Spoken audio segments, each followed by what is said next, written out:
چاند کی طرح چمک رہا تھا، جس کا چہرہ جوجو کے چاند کی طرح چمک رہا تھا۔ میں قریب گیا، میں نے کہا بیٹا تیرے پیشانی پر سجدوں کا نور نظر آتا ہے، بیٹا میں تمہیں لے کر جاؤں، کیا تم مزدوری کرو گے؟ کیا میرے گھر کی ایک دیوار بنا دو گے؟ کہا ہاں میں تو مزدوری کرنے کے لیے ہی بیٹھا ہوں، میں معمار ہوں، میں تو دیواریں بنانے کے لیے ہی بیٹھا ہوں، آپ مجھے لے چلیں۔ کہا کہ چلو چلتے ہیں۔ کہا کچھ شرائط ہیں، کچھ شرائط میرے ساتھ طے کر لو۔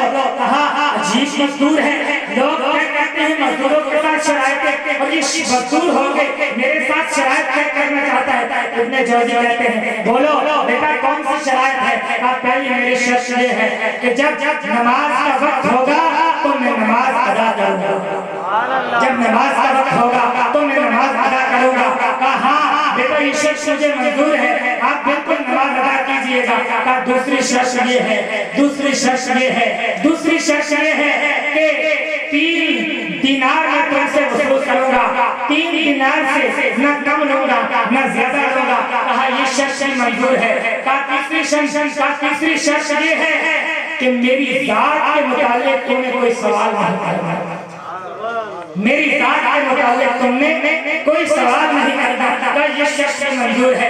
ابن جوزی کہتے ہیں میں اس شہزادے کو لے کے گھر گیا، میں نے کہا کہ کام کرو، وہ کام کرنے لگ گیا، دیوار بنانا اس نے شروع کی۔ دوپہر کا وقت ہوا، سخت گرمی تھی، وہ کام کیے جا رہا تھا، نماز کا وقت ہوگا، ظہر کی نماز اس نے ادا کی۔ میں کھانا لے کے آیا، میں نے کہا بیٹا کھانا کھا لو۔ کہا اے ابن جوزی میں کھانا نہیں کھاؤں گا۔ کہا کیوں؟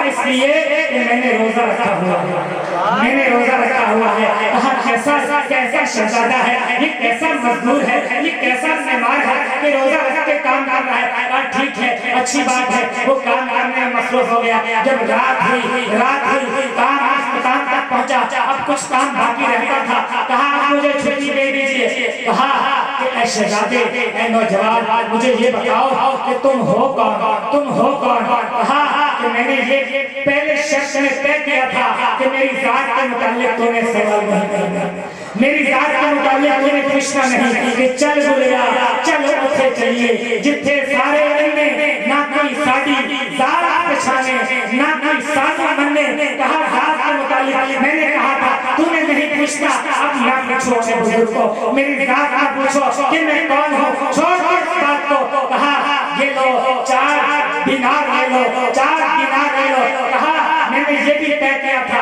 3 ہی دینار لوں گا، 3 دینار لے کے وہاں سے چلے گئے۔ محدث ابن جوزی کہتے ہیں دوسرا دن آیا، میں پھر بازار گیا، میں نے کہا اسی معمار کا تلاش کرنا ہے، وہی لے کر آؤں گا۔ دیکھا وہاں موجود نہیں تھا، میں نے پوچھا ساتھیوں سے کہ وہ لڑکا، وہ شہزادہ کہاں ہے جو مزدوری کرتا تھا، جو کام کرتا تھا؟ کہا کہ وہ ہفتے میں صرف 1 دن مزدوری کرتا ہے اور باقی 6 دن پھر وہ مزدوری جو کرتا ہے وہ کھا لیتا ہے اور پھر آ جاتا ہے، ہفتے میں 1 دن مزدوری کرتا ہے۔ اللہ اکبر۔ آپ فرماتے ہیں میں رک گیا، میں کسی اور معمار کو نہیں لے کر آیا، کسی اور مستری کو نہیں لے کر آیا، میں نے اس کا انتظار کرتا رہا۔ پھر جب وہ دن آیا پھر میں گیا، دیکھا شہزادہ پھر وہاں موجود تھا، پھر میں گیا، پھر میں نے کہا کہ چلو میرے ساتھ، پھر اس نے وہی شرائط طے کر لی، پھر میرے ساتھ آیا، اس نے کام بھی ڈبل کیا، مزدوری بھی اتنی ہی لی جتنی طے کی ہوئی تھی، 3 دینار لیے اور چلا گیا۔ پھر میں انتظار کرتا رہا، جب تیسرے ہفتے گیا تو میں نے دیکھا وہ وہاں موجود نہیں تھا۔ جب وہاں موجود نہیں تھا تو میں نے پوچھا کہاں ہے؟ ایک بولا، ان میں سے کہنے لگا کہ اس کی طبیعت بہت خراب ہے، اسے بہت شدید بخار ہے۔ میں نے کہا ہے کہاں؟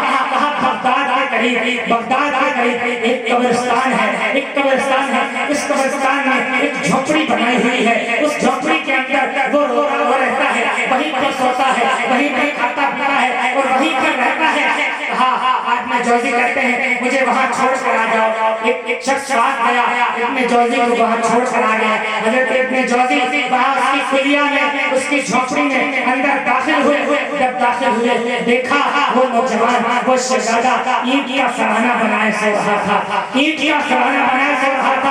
آپ گئے، آپ نے جا کے منہ سے کپڑا اٹھایا، منہ سے چادر ہٹائی، دیکھا کہ اس نے آنکھیں کھولی، سر پہ ہاتھ رکھا، بہت شدید بخار تھا، پوچھا بیٹا کیا حال ہے؟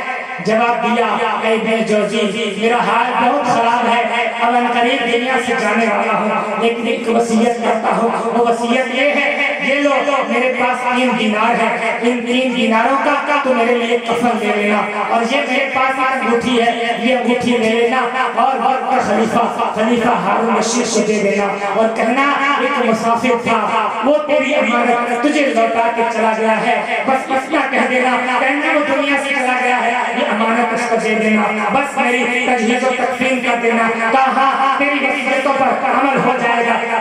ابن جوزی کہتے ہیں میں رات پہر تھا، گھر آ گیا، وہ شہزادہ وہاں کلیہ میں اس جھونپڑی میں لیٹا ہوا تھا، ساری دنیا سو گئی لیکن میری آنکھ نہیں لگ رہی تھی، میں سو نہیں رہا تھا، بس میری آنکھیں بیدار تھی، دل بے قرار تھا، دل بے چین تھا، بس دل تو میرا اس جھونپڑی میں رہ چکا تھا کہ اس شہزادے کے ساتھ کیا بیت رہی ہے۔ صبح ہوئی، فوراً بھاگتا ہوا گیا، دیکھا اس کلیہ میں جب پہنچا منہ سے کپڑا اٹھایا، دیکھا شہزادے کا انتقال ہو چکا تھا، روح کب سے کنسری سے پرواز کر چکی تھی۔ میں نے کیا کیا، میں نے کفن لیا، کفن لے کے اس کو نہلایا، غسل کیا، کفن پہنایا، کفن پہنانے کے بعد وہ انگوٹھی اتار کے اپنے پاس رکھ لی، اور پھر بغداد میں اعلان کروایا لوگوں اس شہر سے اس دنیا سے وصال کر گیا ہے، اور اس کا جنازہ پڑھتے ہیں۔ لوگ کہتے ہیں کہ جنازے کے لیے ہزاروں لوگ امت آئے، اس عاشق رسول کا جنازہ پڑھنے کے لیے ہزاروں لوگ آ گئے جس کو پہلے کوئی جانتا نہیں تھا، اس لیے کہ عاشق کا جنازہ ہے، عاشق کا جنازہ ہے، یہ گھوم سے نکلے گا محبوب کی گلیوں سے، یہ گھوم کے نکلے گا، یہ عاشق کا جنازہ ہے، یہ رسول اللہ سے محبت کرنے والے کا جنازہ ہے، یہ خدا کی فرمانبرداری کرنے والے کا جنازہ ہے۔ ارے یہ مسجد عاشق رسول کی مسجد ہے، یہ کسی بے ادب کی مسجد نہیں بلکہ رسول اللہ کے دیوانے کی مسجد ہے، اور سرکار علیہ السلام کا دیوانہ اس کے جنازے کو اٹھا کے سورہ قبرستان لیے جا رہے ہیں، اور قبرستان میں اس کو دفن کر دیا گیا۔ اب دفن کر کے اس انگوٹھی کو لیا، مجدد الفسانی مجدد شیخ فرماتے ہیں، آپ فرماتے ہیں کہ محدث ابن جوزی آپ فرماتے ہیں اس انگوٹھی کو لیا اور میں کہاں چلا؟ خلیفہ ہارون رشید کی طرف چلا، خلیفہ ہارون رشید کی طرف چلا، اور خلیفہ ہارون رشید کے دربار میں بہت سارے لوگ موجود تھے، میں باہر کھڑا ہو گیا، خلیفہ ہارون رشید شکار پر جا رہا تھا، ایک جتھا فوج کا نکلا، میں نے کہا اس میں ہوگا، اس میں نہیں تھا، دوسرا نکلا، میں نے کہا اس میں ہوگا، نہیں تھا، تیسرا نکلا، میں نے کہا اس میں ہوگا، نہیں تھا، چوتھے جتھے میں خلیفہ ہارون رشید تھا، میں نے آواز دی کہ خلیفہ ہارون رشید ایک امانت لے کے آیا ہوں، یہ امانت لے لو۔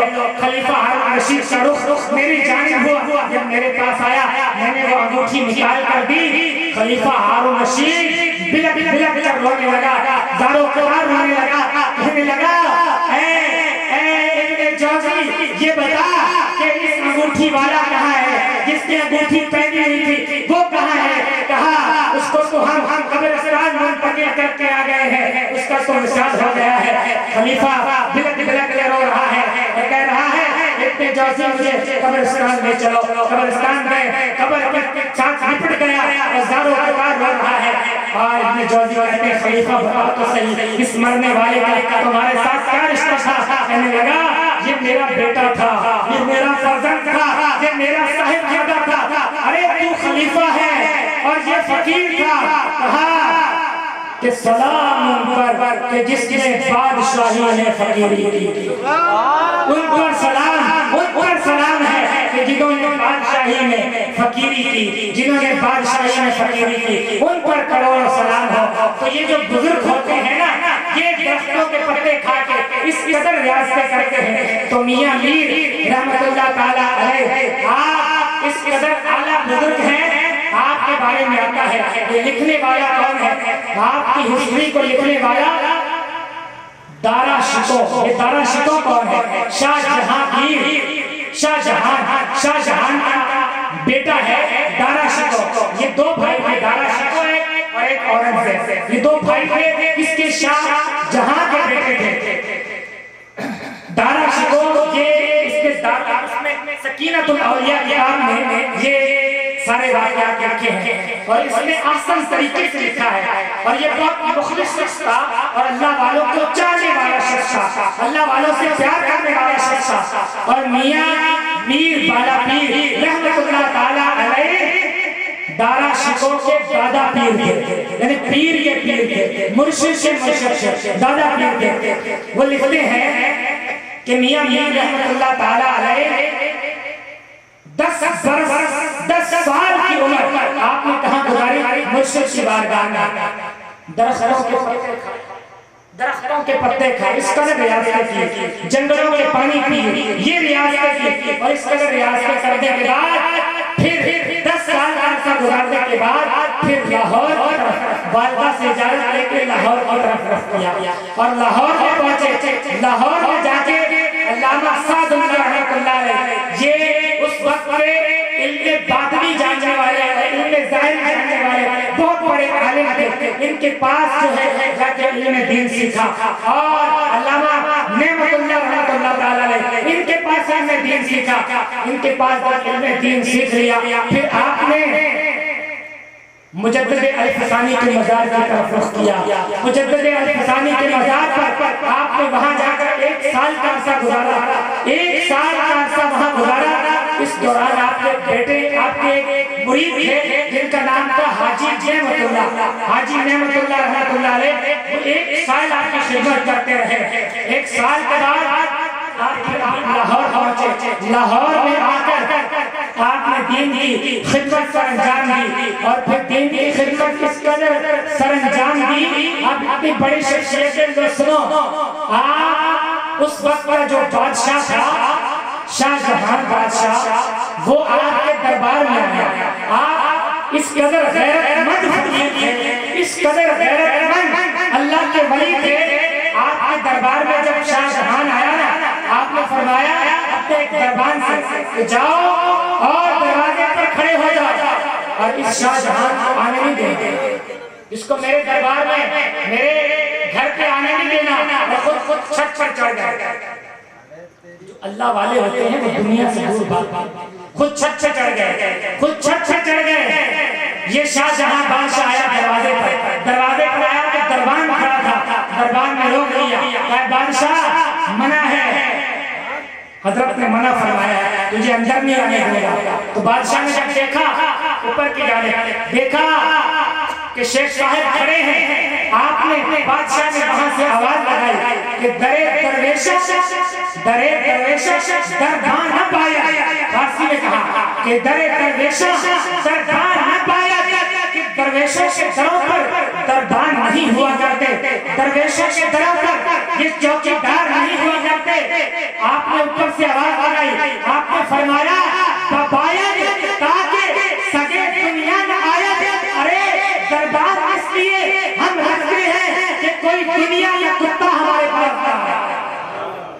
کیا ایسا دلیر قسم کا جواب دیا اور ایسا غیرت مند جواب دیا، کہا ہے شاہ جہاں تو بندہ ٹھیک نہیں ہے، تیرا بیٹا ہے ٹھیک ہے، وہ ہمارا غلام ہے، دارا شکو وہ ٹھیک ہے، وہ ہمارا غلام ہے۔ پھر وہ دارا شکو اس کو بھی شہید کر دیا گیا، اس کے بھائی اورنگزیب نے شہید کر دیا، بادشاہی کے لالچ میں آ کے اسے بھی شہید کر دیا۔ وہ بہت بڑا اللہ والوں کو چاہنے والا، اللہ والوں سے محبت رکھنے والا شخص تھا۔ تو میاں میر بالا پیر رحمۃ اللہ تعالیٰ علیہ آپ کی وہ شخصیت ہے۔ پھر آپ کا سن 1635 عیسوی میں آپ کا وصال ہوا، تو دارا شکو لکھتے ہیں، اور بھی مورخین نے لکھا ہے، اور مورخین کے نزدیک تو آپ کی عمر مبارک فقط 85 سال بنتی ہے، لیکن دارا شکو جنہوں نے سکینۃ الاولیاء کتاب لکھی ہے اور صحیح معنوں میں جنہوں نے ایک منظر اور نقشہ کھینچا ہے، وہ فرماتے ہیں کہ آپ کی عمر مبارک جو ہے غالباً 104 سال آپ نے عمر پائی، اور 104 سال عمر پانے کے بعد آپ کا وصال مبارک ہوا۔ آپ کا مزار شریف آج بھی لاہور میں موجود ہے، آج بھی لاہور میں موجود ہے آپ کا مزار پر انوار۔ اور مزے کی بات یہ ہے کہ اس سال بھی الطاف بھائی اس سال بھی جتنے بھی جلوس ہیں نا، جتنے بھی ابھی جلوس نکلے ہیں، ان جلوسوں کا رخ جو ہے میاں میر کی دربار کی طرف ہوا۔ سارے کے سارے جلوس میاں میر بالا پیر رحمۃ اللہ علیہ کے دربار پر گئے اور وہاں سے دعا لیتے ہوئے پھر بڑا جلوس جو ہے وہاں سے نکلا۔ یعنی سب سے مین جو مرکزی جلوس نکلا ہے وہ میاں میر بالا پیر میاں محمد رحمۃ اللہ علیہ کے مزار سے نکلا ہے۔ تو میاں میر رحمت اللہ علیہ کوئی چھوٹی شخصیت نہیں، اللہ تعالیٰ نے ان کو وہ کمال کا درجہ عطا فرمایا، وہ کمال کا درجہ عطا فرمایا کہ عالم ملک تو یہ چھوٹی سی بات ہے، عالم ملک تو درکنار عالم ملکوت کا بھی درجہ عطا فرمایا۔ عالم ملکوت کے بعد عالم لاہوت کا، عالم لاہوت کے بعد عالم جبروت کے بعد عالم لاہوت کا، اور عالم لاہوت کا درجہ پانے کے بعد